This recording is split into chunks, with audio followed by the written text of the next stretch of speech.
नमस्कार, आदाब, हेलो। रहगुज़र में आप सबका एक बार फिर स्वागत है। देखिए, मौसम बदल रहा है और इस बदलते मौसम का मज़ा एक गरम कप चाय और एक प्यारी सी कहानी के साथ बढ़ जाता है। तो आप पकड़िए एक गरम-गरम चाय और हम आपको सुनाते हैं एक प्यारी सी कहानी। आज की हमारी कहानी का शीर्षक है बंद खिड़की। तो आइए सुनते हैं आज की कहानी।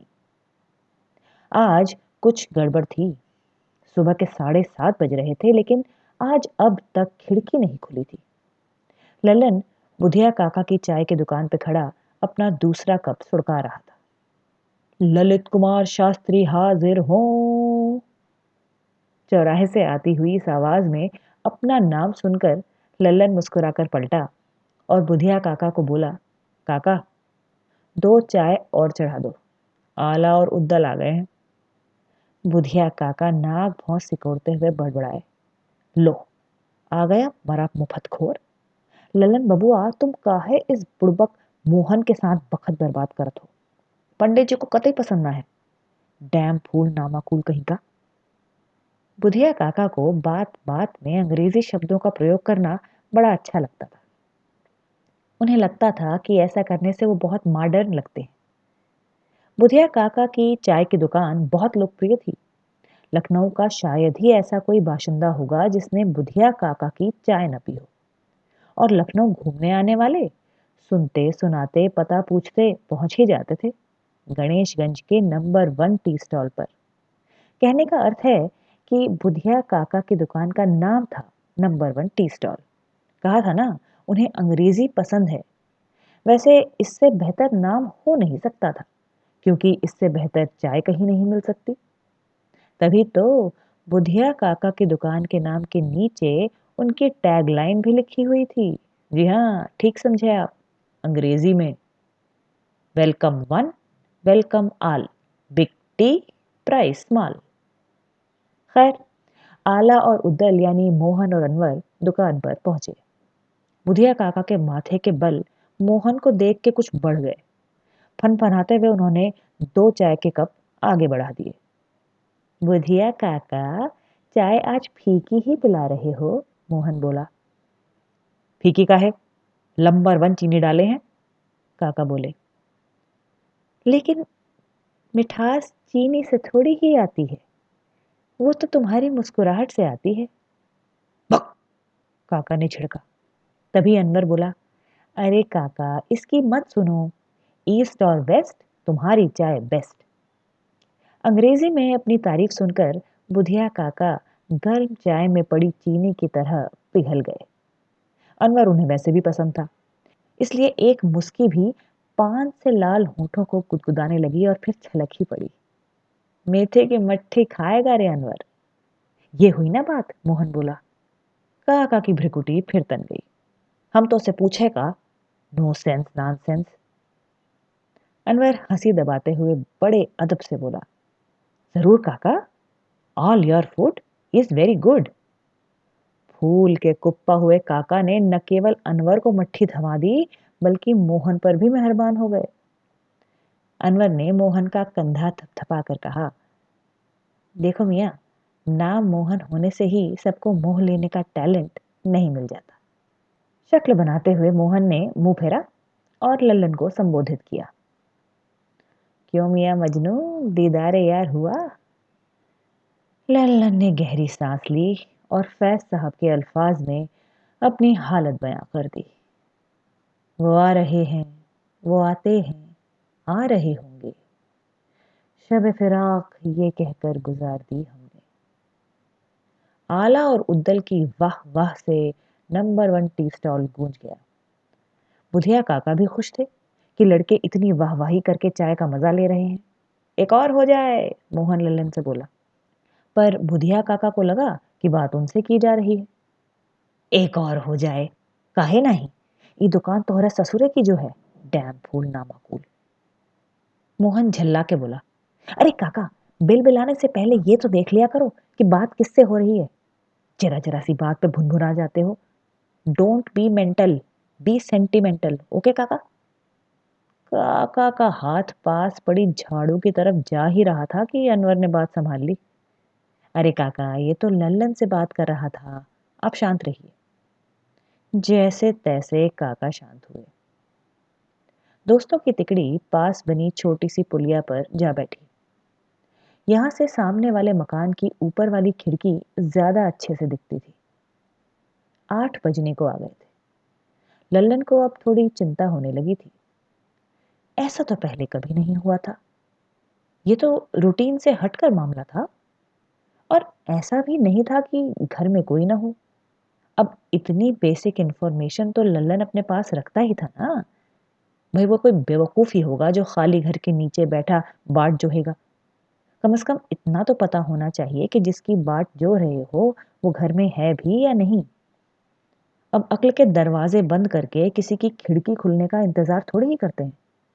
खैर, यहां तो ये मामला था नहीं। तो फिर माजरा क्या था? ये सोच सोच कर लल्लन की बेचैनी बढ़ने लगी। कहीं तबीयत खराब तो नहीं हो गई? अब हाल पूछा भी कैसे जाए? मन ही मन ये सोच रहा था लल्लन। इतने में अनवर बोला, लल्लन मियाँ, ये माथे पर सोच के बादल क्यों छाए हैं? सब खैरियत? यार अनवर, 4 महीने में ये पहली बार हुआ है कि अब तक खिड़की नहीं खुली। हर रोज तो हद से हद 7:30 बजे तक खिड़की खुल जाती थी। पर आज ऐसा नहीं हुआ।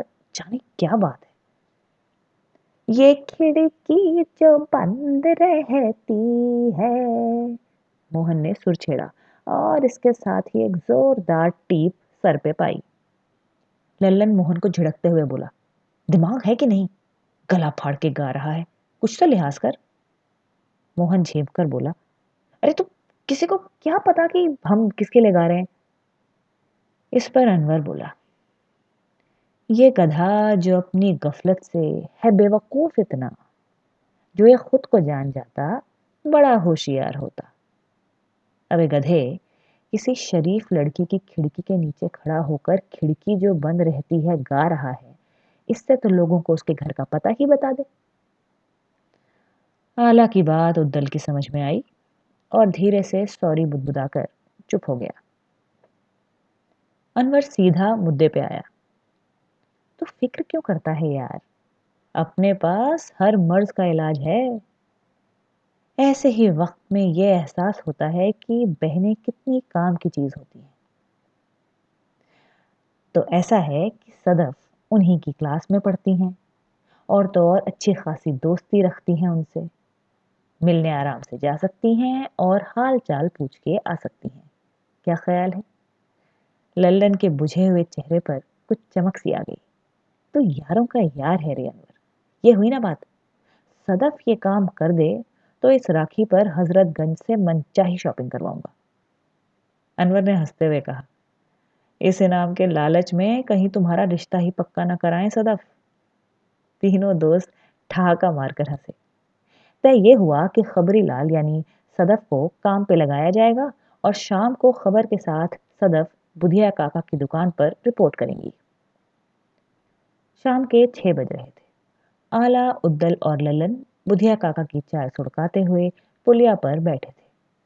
कुछ ही देर में मकान के किवाड़ खुले और सदफ साहिबा फुदकती हुई बाहर निकली। तीनों दोस्त खड़े हो गए। लल्लन की उतावली कुछ ज्यादा ही बढ़ चुकी थी। सदफ के पहुंचते ही अनवर बोला, क्या पता चला? सदफ ने घूरते हुए कहा, यह भी कोई तरीका है? न सलाम न दुआ, सीधे अपने काम पे आ गए। वैसे आपसे ज्यादा मतलबी इंसान नहीं देखा हमने। फिर मुड़कर लल्लन को बोली, तो लल्लन भैया, हजरतगंज वाली डील तो ठीक, लेकिन क्या एक प्याली चाय भी नहीं पिलाओगे? क्यों नहीं पिलाऊंगा? और तुझे तो चाय के साथ पकौड़े भी खिलाऊंगा, चाहे तो खबर दे या न दे, ललन बोला। इस पर मोहन बोल उठा, वैसे छोटी, खबर दे ही डाल तो अच्छा है, सस्पेंस मारे दे रहा है। हंसते हुए सदफ बुधिया काका की तरफ गई। गुड इवनिंग काका, one big tea please, big man. Sadaf को देखकर बुधिया काका ने पूरी पान से लाल बत्ती सी दिखा डाली। बैठो बिटिया, अब वहीं देते हैं। सदफ के बैठते ही तीनों दोस्तों ने उसे उत्सुकता से घेर लिया। हाँ, तो क्या खबर लाए हो धौलिया? मोहन बोला। सदफ भी उसी अंदाज में बोली। सरदार, खबर ये है कि उस खिड़की का पल्ला टूट गया है, तो जब तक उसकी मरम्मत न हो जाए उसे अटकाकर छोड़ दिया गया है, और उम्मीद ये है कि ठीक होते साथे उसे 3-4 दिन लग सकते हैं। ओह! तीनों दोस्तों के मुंह से एक साथ निकला। तभी सदफ एक मंद मंद मुस्कान भरते हुए बोली, वैसे लल्लन भैया, एक खबर भिजवाई भी गई है। सदफ की बात सुनकर तो जैसे लल्लन खिल उठा और बुधिया काका से बोला, काका, सदफ के लिए मट्ठी भी भिजवाइए। बुधिया काका ने शीशे की अलमारी के अंदर रखे अपने खास बोन चाइना के कप प्लेट का सेट निकाला, कप में भरी चाय और प्लेट में रखी मट्ठी।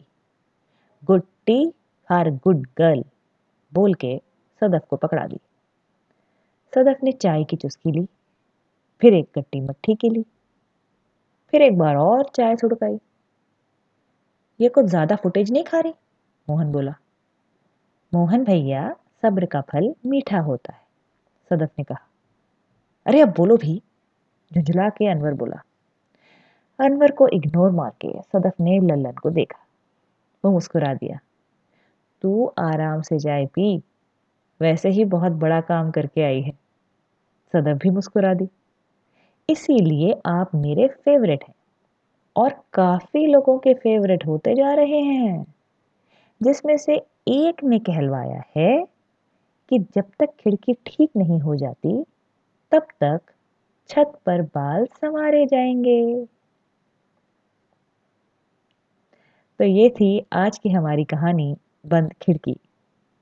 आपको कैसी लगी हमें ज़रूर बताइएगा अपने कमेंट्स के द्वारा, और लाइक, सब्सक्राइब और बेल आइकन, ये तीनों मत भूलिए, ताकि आपको पता चलता रहे कि आगे हम आपके लिए क्या क्या कहानियाँ लेकर आ रहे हैं।